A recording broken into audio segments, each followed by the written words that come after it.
Boa noite, seja bem-vindo ao Jornal Regional. Faz dia 16 de dezembro, domingo, um ano da demolição da Torre 5, no bairro do Aleixo. E, segundo a autarquia, já foram realojadas 127 famílias. Bastaram 8 segundos para a implosão da Torre 5. Imagens que ninguém irá esquecer e às quais ninguém ficou indiferente.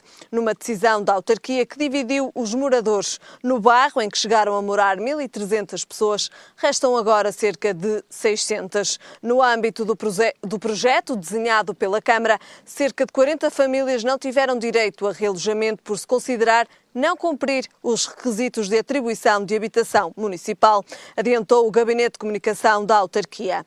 Mouzinho da Silveira, Fernão de Magalhães, Musas e Leal foram os locais escolhidos para instalar 4 empreendimentos na Baixa e no centro da cidade, com vista a acolher os residentes.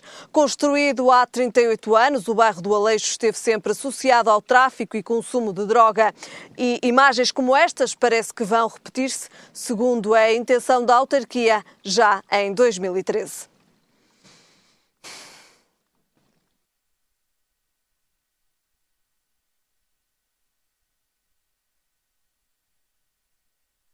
Ficamos agora com a síntese das notícias regionais. Chama-se Porto Desaparecido a página da rede social Facebook que lhe dá a conhecer o Porto dos livros e dos postais antigos. A página foi criada com o objetivo de divulgar monumentos e aspectos da cidade que desapareceram e, como tal, não são conhecidos na atualidade. A maioria das fotografias são antigas, de fotógrafos que faleceram há mais de 70 anos e que, por isso, se encontram no domínio público, assegura o responsável pela página, que já conta com mais de 8.000 seguidores. 4 trabalhadores desmaiaram esta manhã quando procediam à limpeza e à manutenção do sistema de saneamento dentro de um poço em São Jacinto. Os 4 homens desmaiaram devido à acumulação de gases no interior do poço, tendo sido evacuados do local pelos bombeiros e transportados para o centro hospitalar do Baixo Volga, em Aveiro. Entre hoje e amanhã, o Espaço T realiza o 7º Congresso Internacional intitulado A Felicidade. O congresso insere-se nas comemorações do 18º aniversário do Espaço T e pretende debater temáticas que são pouco discutidas e que fazem parte do desenvolvimento do ser humano. No congresso vão participar 40 palestrantes nacionais e estrangeiros.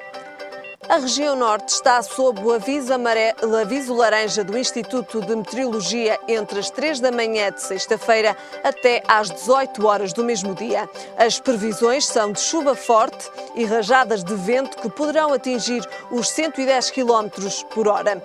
O aviso laranja é o segundo mais grave da escala de 4 avisos do Instituto de Meteorologia e chama a atenção para uma situação meteorológica de risco moderado a elevado. Sob aviso laranja estão os distritos de Viana do Castelo, Porto, Vila Real, Bragança, Braga, Aveiro, Viseu, Castelo Branco e Guarda.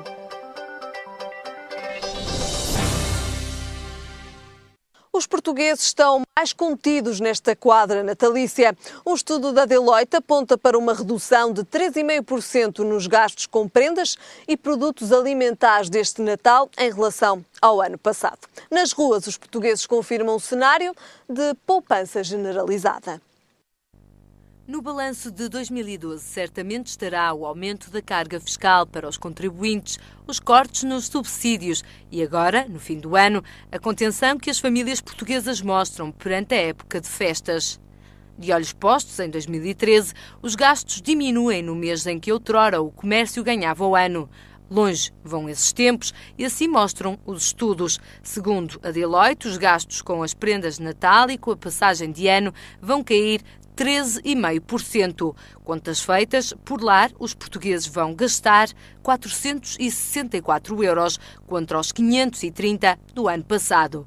Neste orçamento já se incluem as prendas e as refeições. Para presentes haverá 233 euros e para produtos alimentares estão destinados os restantes 162 euros.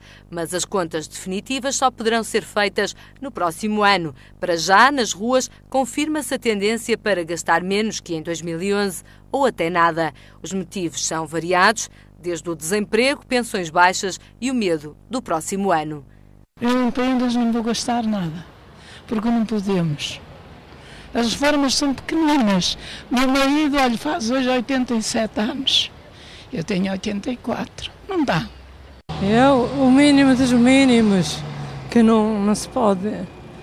É uma coisinha para os netos, nem para o marido, nem para mim, que não há problema, porque a gente também está a evitar.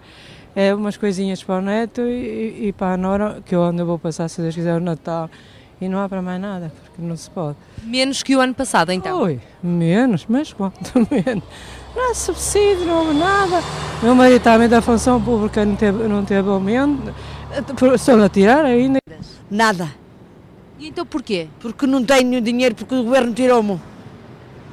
E o ano passado deu prendas? Dei prendinha assim. Não vou gastar. Olha, a minha filha não tem, porque está para o desemprego. E ele é reformado, tirar-lhe o dinheiro que devia ser para prendas. Então não comprei nenhum ainda. Nem vou comprar nada. Olha, estou a pensar em não gastar dinheiro nenhum. Não estou a pensar em gastar...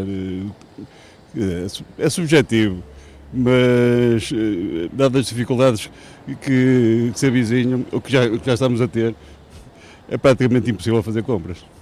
E o ano passado, em 2011, deu prendas? Dei prendas, o ano passado dei prendas. O que é que mudou de um ano para o outro? A conjetura, aliás, vem-se agravando cada vez mais. Isso é sabido por todos, não é? E este governo parece que não tem capacidade de discernimento, só consegue alimentar a crise. Muito pouco. Estou desempregada, muito pouco. Mas isso em valores dará mais ou menos, sabe, de dizer uma média daquilo que espera ou quanto é? 200 euros para aí.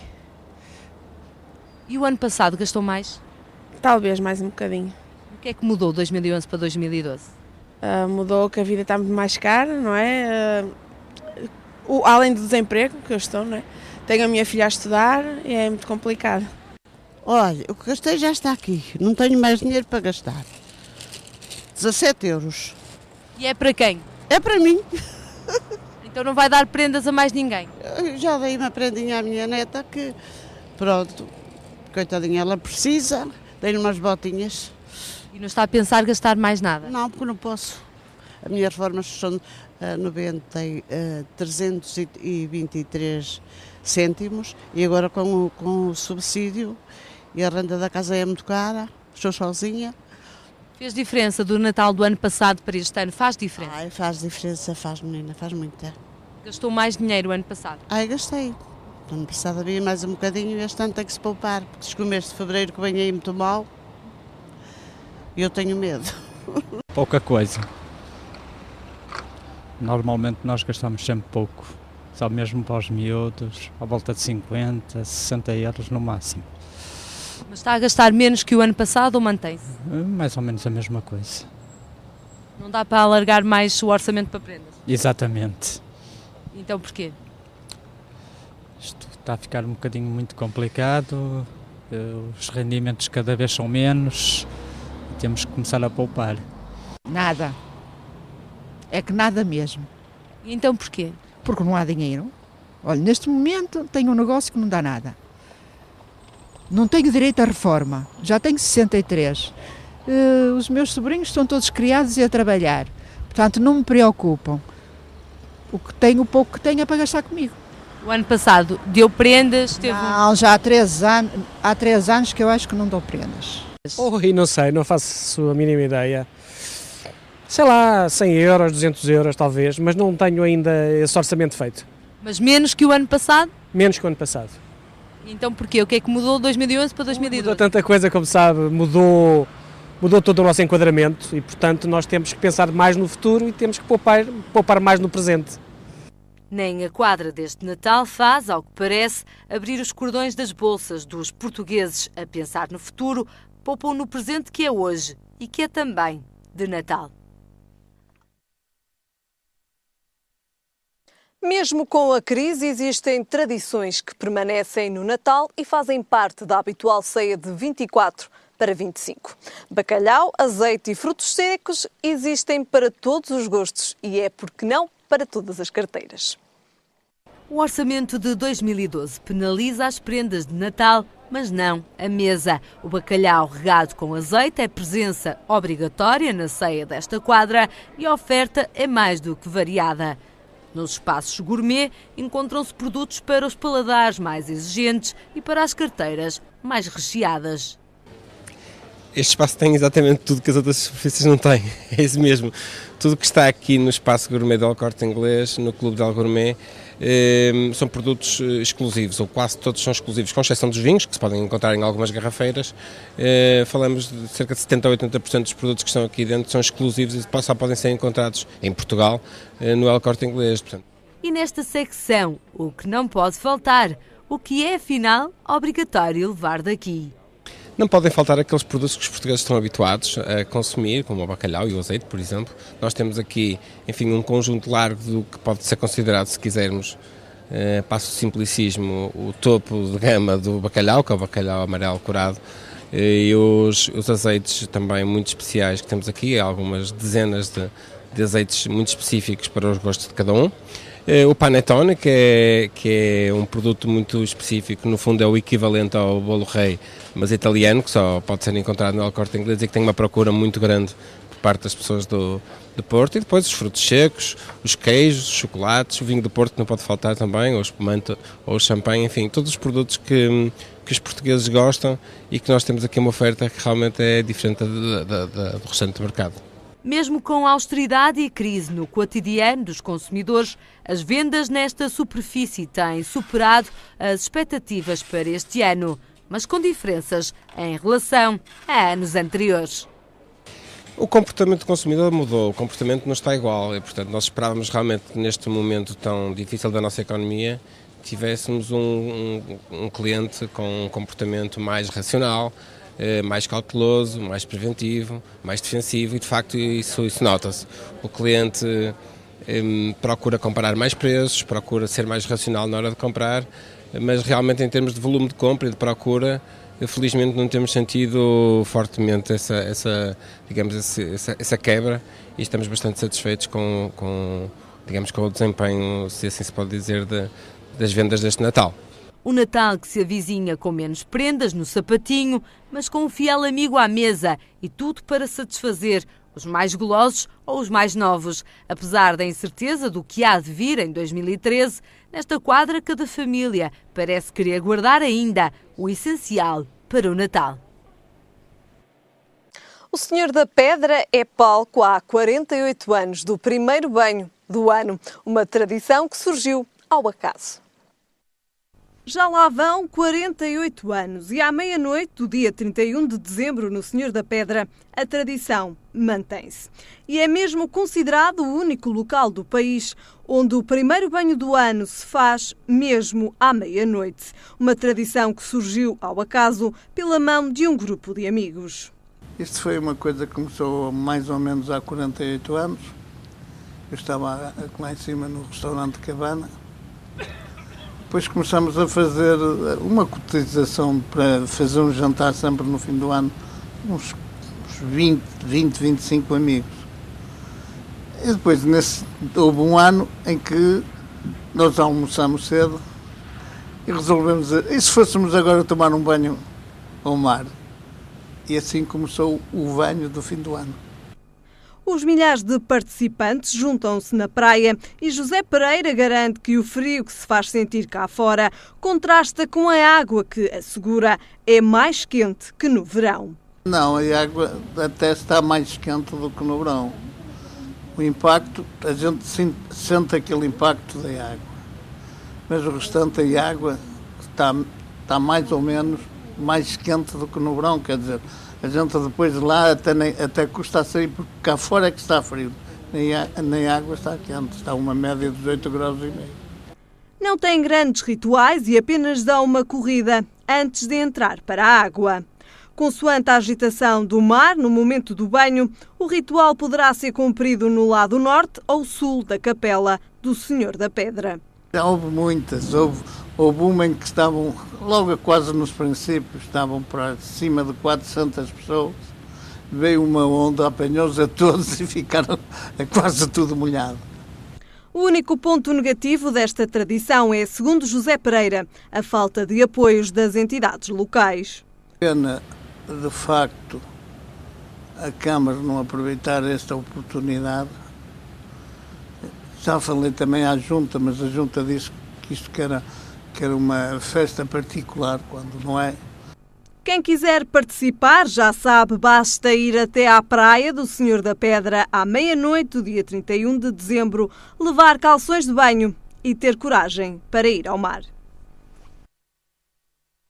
Ficamos agora com o nosso comentário. Comigo tenho hoje Ricardo Bexiga. Ricardo, boa noite. Obrigado pela sua presença. Começamos precisamente com as indemnizações por despedimento que caem para metade. É verdade, caem para metade e caem para um valor bastante irrisório, 12 dias por cada ano de antiguidade do trabalhador, e juntando esta medida, que é uma medida que de facto vem retirar algo que foi fundamental na nossa vida democrática, que foi dar segurança ao emprego, temos que perspectivar esta medida paralelamente à diminuição de tudo aquilo que são valores de subsídio de desemprego, prazos de direito de subsídio de desemprego, para perceber que podemos criar aqui uma situação de grande insegurança nas famílias, porque além do desemprego, já por si, um mal que está a alastrar na nossa economia, temos agora o problema também de poder haver despedimentos promovidos pelas entidades patronais com indemnizações irrisórias e que não garantem depois o futuro das pessoas. Estas medidas aplicam-se apenas aos contratos que vão ser assinados a partir do dia em que entrar em vigor esta lei, ou seja, em 2013. Há direitos adquiridos até à altura em que a lei entrar em vigor, isto é, imaginemos que a lei entra em vigor no dia 31 de janeiro, até 31 de janeiro serão os 20 dias que atualmente estão descritos na lei, e após todo o período será apenas de 12 dias. Convém referir que até o ano passado o prazo, o período de tempo que o trabalhador tinha direito eram 30 dias, portanto há aqui um corte para menos de metade dos direitos dos trabalhadores e é de facto algo que nos deve preocupar muito na situação difícil que todos hoje atravessamos. Isto realmente vai prejudicar o trabalhador?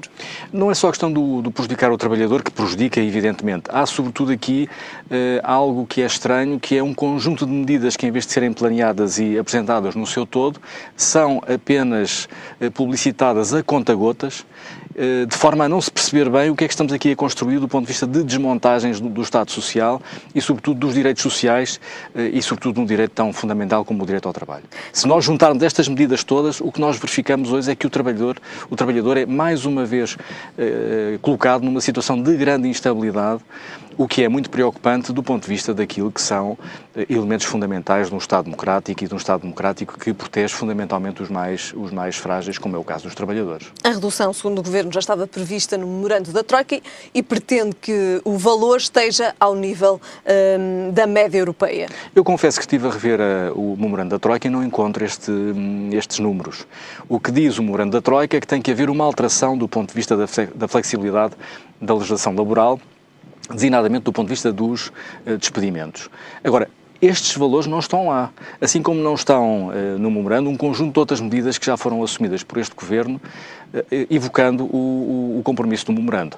Ora, também aqui o que se nota é que o memorando está a ser utilizado para ser o guarda-chuva de medidas políticas que são altamente injustas e que, a meu ver, o Governo devia assumir a sua paternidade sem estar a desculpar-se com o que está no memorando. E neste caso não está no memorando. Não está no memorando, já releu o memorando, já consultou novamente. Acha que são apenas desculpas que estão aqui a ser dadas para justificar aquilo que, de facto, muitos podem entender como não sendo justificável? Exatamente, o memorando está a servir como uma capa de cobertura a um conjunto de medidas que o Governo sabe que são impopulares, que não estão no programa político que apresentou nas últimas eleições e, portanto, é de facto um documento que vai servir e que está a servir para tudo, desde as privatizações, à alteração da legislação laboral, à diminuição dos direitos sociais dos trabalhadores. É de facto um memorando que estica para além daquilo que é de facto a letra da lei do que podemos lá ler. 12 dias é muito pouco. 12 dias é muito pouco. Imagine só quem tenha, por exemplo, 10 anos de antiguidade numa empresa, antes teria direito a 10 meses de indemnização e agora tem menos de metade desses 10 anos. terá menos de 5 anos. É de facto um corte violentíssimo, sobretudo quando são cortes que afetam fundamentalmente pessoas com alguma idade, pessoas que são desqualificadas e que entram depois num período de desemprego esse que já foi também desprotegido do ponto de vista de valores e de prazo de duração e, portanto, para situações muito difíceis, não só para o próprio trabalhador, mas para as famílias nos quais eles estão integrados. Mais uma má notícia para 2013, a juntar às muitas que já aqui demos também e das quais aqui já falámos. Acha que os sindicatos, como é que os sindicatos vão encarar e também têm vindo a encarar estas medidas para os trabalhadores? Os sindicatos já manifestaram todos a sua posição de oposição a esta medida. Aliás, esta medida formalmente terá que ser levada ao Conselho de Concertação Social, onde o Governo negocia este tipo de medidas com os parceiros sociais. O que sucede é que o que se passa no Conselho, ou as deliberações do Conselho Económico e Social, não são vinculativas e os sindicatos estão já a perspectivar, isso já foi dito designadamente hoje pela CGTP, que independentemente da oposição dos sindicatos, o Governo mostra-se intransigente e, portanto, será uma medida para implementar já no próximo ano. Ou seja, não há possível negociação aqui, não há possível, digamos assim, recuo pela parte do Governo? Não há, e ontem o Ministro da Economia, numa entrevista a um órgão de comunicação social, foi muito claro na estratégia que definiu para o crescimento económico português. Ele diz claramente que a estratégia deste Governo é uma estratégia de competitividade pelo custo baixo. Isto é, voltamos de novo à lógica do baixo salário, a meu ver mal, porque numa lógica de competitividade de baixo salário, nós vamos estar a competir com mercados emergentes que já de si têm um custo de trabalho muito baixo e será difícil, através destas medidas, conseguirmos ainda ser mais baixos que, por exemplo, a mão de obra na China. E, portanto, eu penso que este é um caminho errado, assumido pelo Ministro da Economia. Muito bem, mais notícias então para os trabalhadores. As indemnizações por despedimento caem para metade já em 2013. E agora passamos para o nosso segundo tema, que são a criação das entidades intermunicipais. Como é que vão funcionar estas entidades intermunicipais? Bom, esta medida, que foi também agora apresentada de uma forma não concertada com o grande projeto que tem estado a ser discutido da reforma administrativa do território, designadamente com a extinção das freguesias, junta-se esta medida de criação de entidades intermunicipais que visam, pelo que se consegue perceber no discurso do Ministro Miguel Relvas, agregar um conjunto de municípios que ficarão com um órgão executivo que não tem legitimidade, porque não será objeto de eleição direta, mas que irá ter funções de coordenação de um conjunto de áreas operativas dos municípios. O que é criticável nesta medida é que, ao mesmo tempo que estamos a acabar com as entidades que mais de perto estão junto dos problemas dos cidadãos, que são as freguesias, que têm custos irrisórios do ponto de vista do Orçamento Geral do Estado, criamos agora entidades intermunicipais com lugares remunerados que custam muito mais do que aquilo que custa aquilo que foi agora extinto nas freguesias, porque os presidentes destes concelhos irão ter remunerações idênticas à dos presidentes de Câmara. Portanto, nós não percebemos de facto qual é a estratégia. Se é reduzir custos, como foi anunciado até agora, se é criar cargos com remunerações muito superiores àquelas que tínhamos nas freguesias. Qual é que vai ser o papel destas entidades intermunicipais? Como sabe, nós temos na Constituição previsto a existência de regiões. A regionalização é uma matéria que tem sido discutida por todos os partidos políticos, é algo que nunca foi assumido do ponto de vista da sua execução e, portanto, há uma estratégia de pequenos passos de coordenação dos grandes problemas dos municípios de uma forma integrada. E, portanto, parece que estas comissões visam dar coordenação nas políticas públicas dos municípios de forma a agregar orçamentos e a agregar investimentos em áreas mais amplas do que o próprio Conselho. Mas estas entidades intermunicipais só se irão concretizar após, de facto, essa reorganização do território? Sim, e sobretudo, pelo que disse o Ministro Relvas, após também a segunda fase deste processo, que é a fase de agregação dos municípios. Isto é, nós vamos ter no próximo ano, foi anunciado pelo Governo, um processo de agregação também de municípios idêntico àquele que tivemos de agregação de freguesias.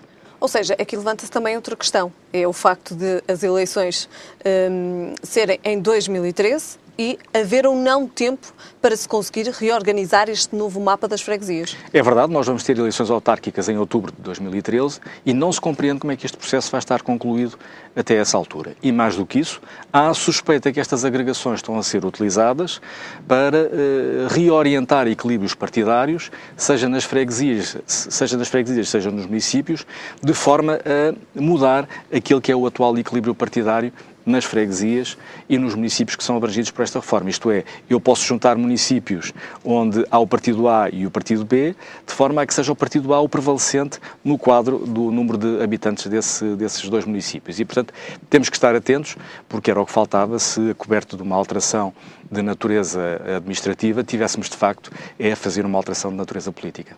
Ou seja, muito ainda para discutir nesta questão da reorganização do território. E de dois temas nacionais, passamos para um tema de âmbito local, nomeadamente a candidatura de Luís Filipe Menezes à Câmara do Porto, que anunciou que seria uma candidatura suprapartidária e que não pretende qualquer coligação com o PS, mas apenas com o povo do Porto. Foi de facto uma notícia curiosa esta do Dr. Filipe Menezes, vir afirmar que a sua candidatura não é do PSD, é uma candidatura suprapartidária. Porque estamos a verificar que os principais protagonistas do PSD, neste momento, sentem que têm que se afastar do partido, porque o partido pesa negativamente do ponto de vista da popularidade eleitoral. E é curioso verificar que na segunda maior área metropolitana do Porto, a seguir ao Dr. Rui Rio, venha agora o Dr. Filipe Menezes a dizer que o PSD não vai ser o elemento de charneira na sua candidatura, o que é curioso na medida em que ele é um dos principais dirigentes desse partido. Mais uma vez aqui podemos daqui depreender que existe de facto um mal-estar dentro do PSD, até porque vieram também a público esta semana notícias de uma possível candidatura de Rui Moreira apoiada por Rui Rio. Não é um mal-estar, e é um mal-estar que já não é apenas discutido nos corredores do poder, é hoje já discutido nas primeiras páginas do jornal e, portanto, eu entendo que no curto prazo, eventualmente com os primeiros dados da gestão orçamental do próximo ano, poderemos ter algumas surpresas de cisão, não só entre o PSD e o PP, mas também dentro da base de apoio social-democrata a este governo. E, portanto, eventualmente teremos um ano político muito rico logo no seu primeiro trimestre, logo no seu início.